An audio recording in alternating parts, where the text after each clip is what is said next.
রাধে রাধে, জয় শ্রী কৃষ্ণা। আশা করছি সবাই খুব ভালো আছো, সুস্থ আছো। রাধাকৃষ্ণ সেবা পরিবারের আরও একটা ভিডিওতে সবাইকে অনেক স্বাগত।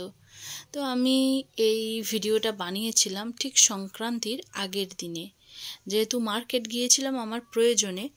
তো তখন আমার এই দুটো প্রিন্ট ভীষণ ভালো লাগে আর আমি নিয়ে আসি, কারণ বাড়িতে প্রিন্টের কাপড় থাকা সত্ত্বেও খুব ইচ্ছা হচ্ছিল যে এটা দিয়ে যেন গোপালের জন্য পোশাক বানাই।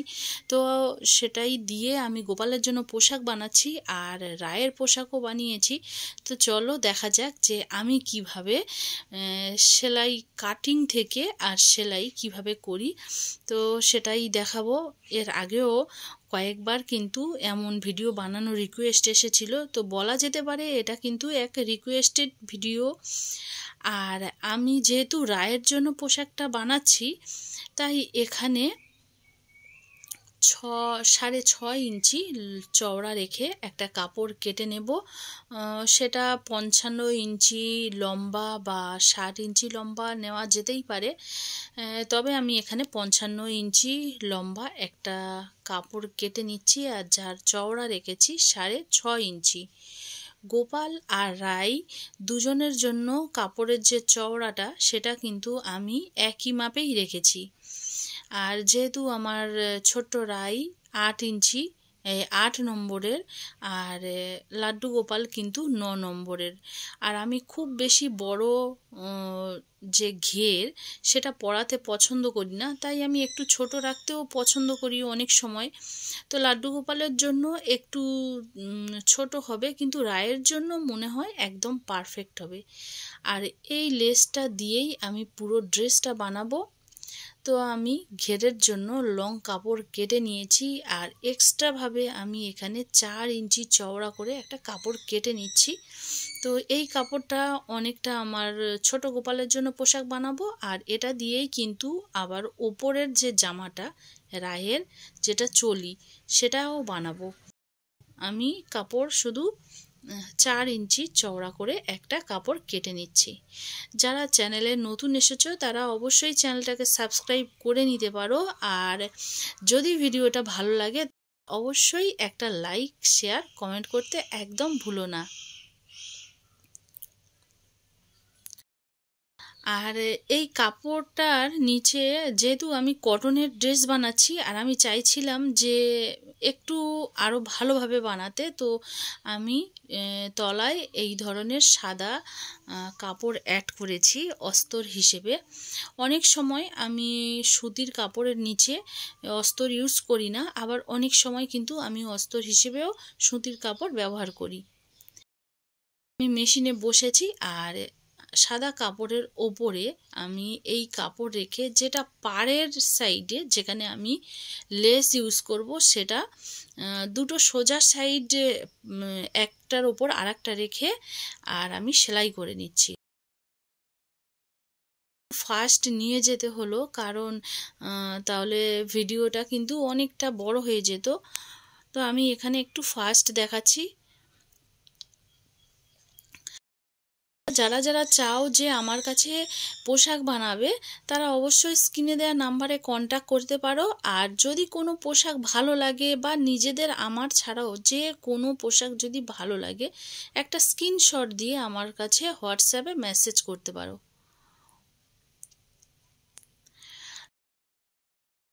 যেটা পাড়ের সাইডে সেদিকে তো আমি লক করে নিয়েছি। আর অবশ্যই এগুলো কিন্তু খুব ফিনিশিংয়ের সঙ্গে কাজগুলো করা হয়, যে সুতো বেরিয়ে থাকবে সেটা করা হয় না। আর সেটা কি হয়, মানে যতটা পারি চেষ্টা করি ফিনিশিং দিয়ে পোশাকগুলো বানানোর, আর যাতে কাস্টমারেরও ভীষণ পছন্দ হয়। আর সত্যি মানে যারা পোশাক নেয় তারা কিন্তু একবার নয়, তারা বারবারই পোশাকগুলো এখান থেকেই নিয়েছে আর নিতেও থাকে।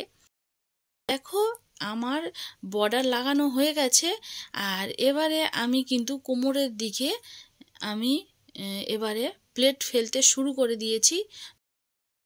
এটা সব দিক থেকে লক করে নেওয়ার পরেই আমি কিন্তু প্লেটটা ফেলছি। এমনকি কোমরের দিকেও কিন্তু আমি একটা হালকা সেলাই লাগিয়ে দিয়েছি। আর অবশ্যই এই সেলাইগুলো করার সময় কিন্তু খুব সতর্ক থাকতে হবে, না হলে কিন্তু হয়তো নিচের কাপড়টা গুটিয়ে যেতে পারে বা ভাঁজ এসে যেতে পারে, এটা একদম ভালো লাগবে না। তাই আমরা যেহেতু অনেক পোশাক বানিয়েছি, তাই এই জিনিসগুলো আমাদের কাছে অনেকটা সহজ হয়ে যায় কোনভাবে কোনটা কি করতে হয়। কিন্তু যারা নতুন বানাচ্ছ তারা অবশ্যই কিন্তু খেয়াল করবে, একটু খেয়াল রেখেই কাজ করবে, কারণ নতুন অবস্থায় কিন্তু কাপড় গুটিয়ে যেতে পারে, ছোট বড় হয়ে যেতে পারে, অনেক সমস্যা হয়। কোমরের দিকে আমি প্লেটগুলো ফেলে নেওয়ার পরে আমি বাড়তি কাপড়টা কেটে বাদ দিয়ে দিয়েছি। আর এখানে দেখো এবারে কোমরের যে দড়ি পরানোর জায়গাটায় আমি আরও একটা কাপড় লাগাবো। তো সেটার জন্য আমি 2 ইঞ্চি চওড়া কাপড় নিয়েছি, আর একটা সাইড লক রয়েছে, তাই আমি এক্সট্রাভাবে আর লক করলাম না।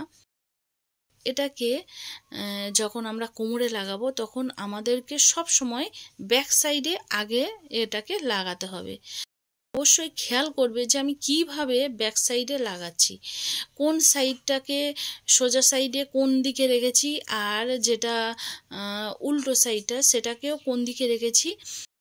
এই ব্যাপারগুলো না কাজের সময় একটু চেষ্টা করবে যেন খেয়াল রাখা যায়, না হলে কিন্তু কাজ করার পরে আবার খুলতে হবে, আবার অনেকটা সময় নষ্ট হবে। তো আমি একটা সাইডে লাগিয়ে নিয়েছি, আর এই যে কর্নারটা এটাকে আমি এভাবে ফোল্ড করে মুড়ে আর সেলাই করে নেব। তাহলে কিন্তু এখান থেকে আর সুতো উঠে যাওয়ার কোনো বা সুতো ছাড়ার কোনো ভয় থাকবে না। আর এই সুতির ড্রেসগুলো হলে এর একটা সুবিধা যে শীত কিংবা গরম দুটো সময়ে কিন্তু পরানো যায়। আমি এর জন্য সুতির পোশাকটা কিন্তু বেশি পছন্দ করি। আর গোপালকে না ভারী ভারী পোশাক পরাতেও ভালো লাগে না।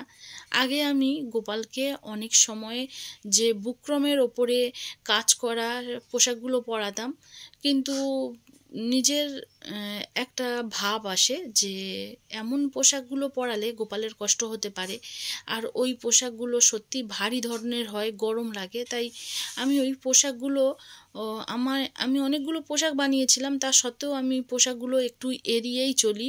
আর এখন ওই পোশাকগুলো আমি বানাই না, আমি এই ধরনের পোশাকগুলো বানাই। আর এগুলো ময়লা হলে কেচে দেওয়াও যায়, আর পোশাকগুলো খুব অনেক দিনও এই পোশাকগুলো পরানো যায় গোপালকে। দেখো একটা সাইডে লাগানোর পরে উপরের সাইডে আমি মুড়ে সেলাই করে দিয়েছি, আর এর মাঝে কিন্তু দড়িটা দিয়ে দিয়েছি। দুটো দেখছো কতটা সমান হয়েছে। তো এগুলো একটু খেয়াল রেখে কাজ করতে হয়। যারা নতুন কাজ করছো তারা অবশ্যই কিন্তু এগুলো একটু সতর্ক থাকবে। এদিকে দেখো যে 4 ইঞ্চি চওড়া করে যে কাপড়টা কেটেছিলাম, সেখানে কিন্তু আমি 8.5 ইঞ্চি লম্বা সেই কাপড়টা নিয়েছি। নিয়ে সেটাকে একটা সেই একই সুতির কাপড়ের ওপরে রেখেছি, উল্টোভাবে রেখে আমি একটা সাইডে সেলাই করে নিচ্ছি। সেলাইটা সব দিকে করে নিলে ভালো হতো, তবে আমাকে এটা সোজা করতে হবে, তো তাই প্রবলেম হয়ে যাবে, তাই আমি এভাবে নিলাম। আর কাপড়টাকে ফোল্ড করলাম, ফোল্ড করে নেওয়ার পরে আরও একবার ফোল্ড করব। যেহেতু এটা আমি রায়ের ড্রেস বানাচ্ছি, তাই আমি একটু চলিটা অন্যরকমভাবেই বানানোর চেষ্টা করছি। আর যদি গোপালের জন্য বানাতাম তাহলে হয়তো আমি ওই 4 ইঞ্চি কাপড়টাকে একটু অন্যভাবেই বানাতাম। তো দেখো আমি কিভাবে বানাচ্ছি রায়ের জন্য এই চলিটা। আমি গলার সাইডটা কিভাবে মার্কিং করে নিয়েছি, কেটে নিয়েছি, আর তার সাইড ধরে আমি এইভাবে সেলাই করে নেব। নিয়ে দেখো বাড়তি কাপড়গুলো আমি কেটে দেব, দিয়ে বাড়তি কাপড়গুলো আমি কেটে দিচ্ছি। তো যারা না নতুন কাজ করছো, ফিনিশিংটা আসতে একটু সময় লাগে, কিন্তু কাজ করতে করতে এর ফিনিশিংটা সুন্দরভাবে এসে যায়।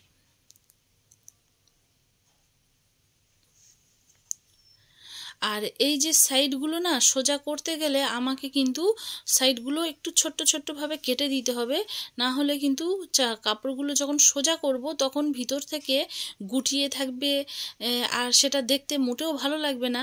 তাই আমি ছোট ছোটভাবে কেটে দিলাম। আর অবশ্যই এইভাবে কাটার সময় কিন্তু খুব সতর্ক, যাতে সেলাইয়ের ওপরে না চলে যায়, তাহলে কিন্তু খাটুনি বেড়ে যাবে অনেক বেশি।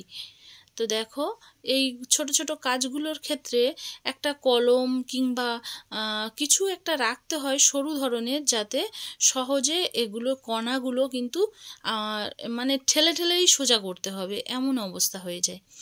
এবারে আমি বর্ডার হিসেবে ড্রেসের যে বর্ডার দিয়েছি সেই বর্ডার আমি চলিতেও ইউজ করছি। আর এই বর্ডার দিলে এর লুকটা কিন্তু আরও সুন্দর হয়, মানে ড্রেসের সঙ্গে ওপরে চলিতে যদি একই বর্ডার থাকে তো খুব একটা কিউট দেখতে লাগে, কারণ এটা তো হাতের দিকে দেখা যায়, তো এটা খুব মিষ্টি লাগে তখন জামার সঙ্গে চলির, বেশ খুব সুন্দর লাগে, বেশ আমার ভালো লাগে। তো আমিও তাই করি। দেখো চলিটা কেমনভাবে বানিয়েছি। এবারে আমি যে ঘেরটা বানিয়েছিলাম তার মিডিল পয়েন্টটা আমি এখান থেকে দেখে নিচ্ছি, নিয়ে মিডিল পয়েন্টেও এই চলিটা মাঝের অংশটা ঠিক এইভাবে রাখবো, রেখে আমি এখান থেকে ভালো করে লক করে দেব।